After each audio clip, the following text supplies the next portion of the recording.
I appreciate it. Let's go to Montreal right now. Joey Alfieri joining us from TSN 690 on short notice.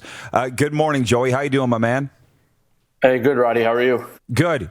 So, listen, Montreal kind of the epicenter the last couple of days in the NHL with the Domi trade and where they're going. But I just saw the interview this morning where Domi was asked about a bad relationship with the head coach of the Canadiens, and Claude Julien. It was news to me. Have I been living under a rock? Yeah, what's the story?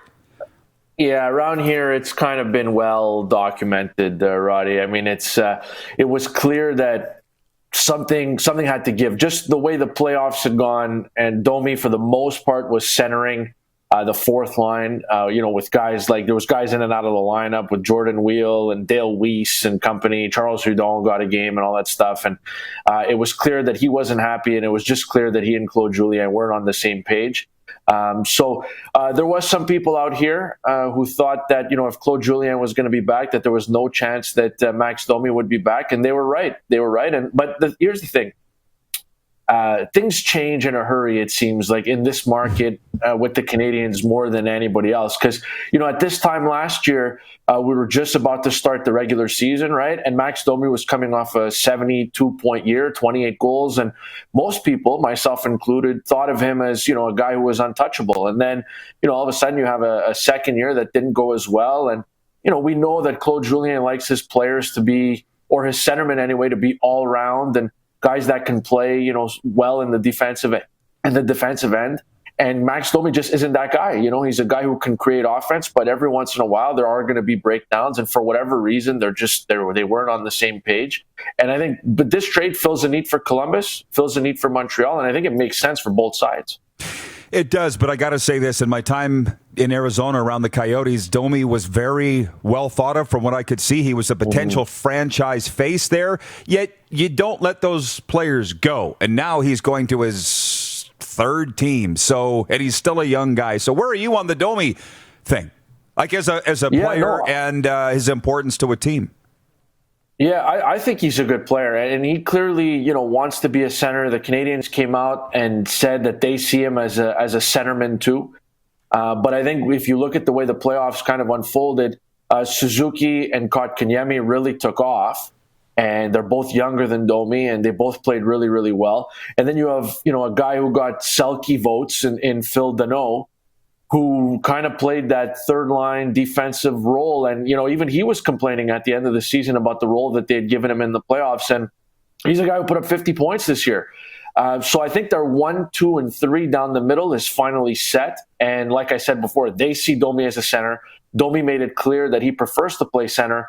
And I just think that they feel like they have 3 guys ahead of him on the depth chart. Now, that doesn't mean that I don't think Max Domi is a great player. I think Max Domi is a really good player. I think in the right environment, he can be. I don't think he's a 70-point player, Roddy. I don't think he's a 40-point player either.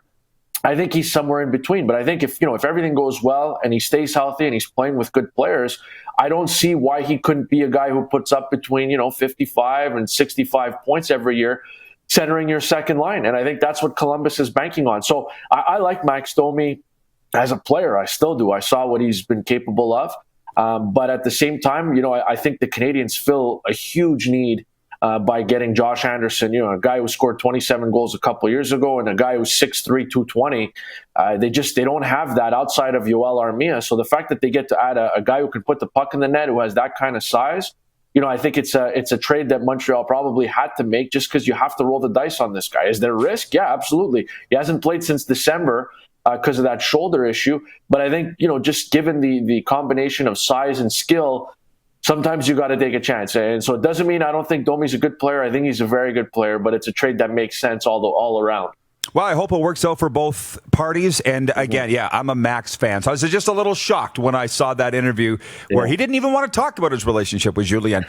Joey Alfieri with us from TSN 690. Our viewers would like me to ask you what you know about the Q being ravaged by COVID, or at least a couple of teams. Is it getting much play in Montreal? What's the talk?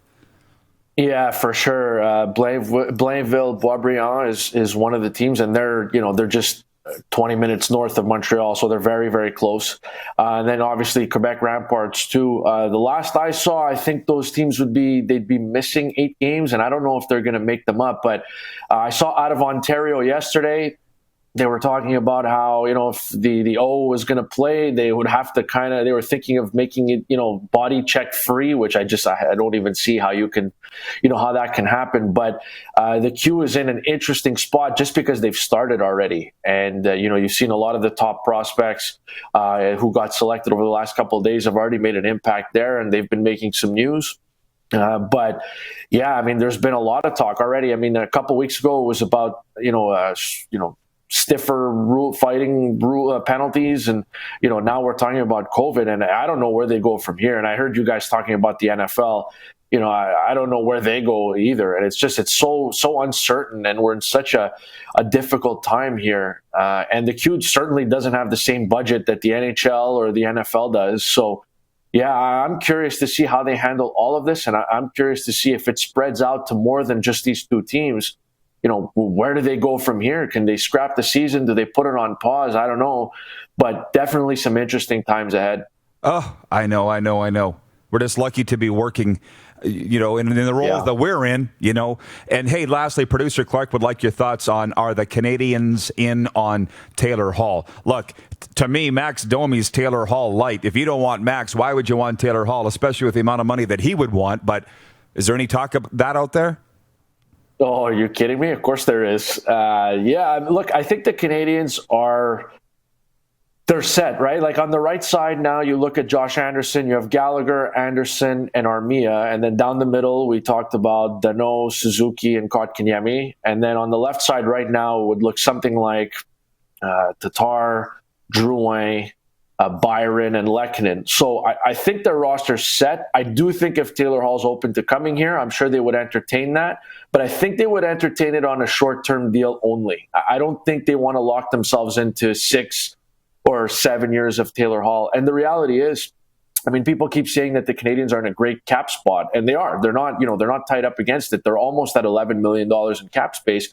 But you have to sign Josh Anderson, and I'd like to believe that that's going to be north of $4 million a year. So you're down to 5, 6. And then I think it's going to cost more than that if you bring in a guy like Taylor Hall, even if it is on a short-term deal. So then who's on the way out? Is Thomas Tatar entering final year of his contract, the guy who ends up moving if Taylor Hall's brought in? Probably. But I think that they would be. I think they'd be interested in Taylor Hall if he was willing to come here, just because, he's a couple years removed from a Hart Trophy season. He does put up the big numbers, and I do think that he would upgrade them on the left side. And we know the power play has been abysmal, and I think Hall could help in that capacity too. But I got to tell you, Roddy, I've seen this song and dance every June 24, 25, 26, leading up to free agency. The Canadiens are in on Tavares, the Canadiens are in on Duchesne, and it never happened. So forgive me for being skeptical, but I think if he was willing to come, I certainly think the Canadiens would pursue that if it was on a short-term deal. It's going to be a fun Friday and into the weekend. Oh, yeah. Joey, thanks so much for joining us on short notice. This has been awesome. We got a lot of info from you. Appreciate it, and stay safe. Absolutely. You guys too. Thanks for having me. Joey Alfieri, TSN 690 Montreal, and holy bingo, bango, bongo. Did we get a lot out of that? Oh, yeah. With Joey, I appreciate it. You're watching Rod Pedersen On Demand. For more of The Rod Pedersen Show, visit rodpedersen.com or follow Rod Pedersen on social media.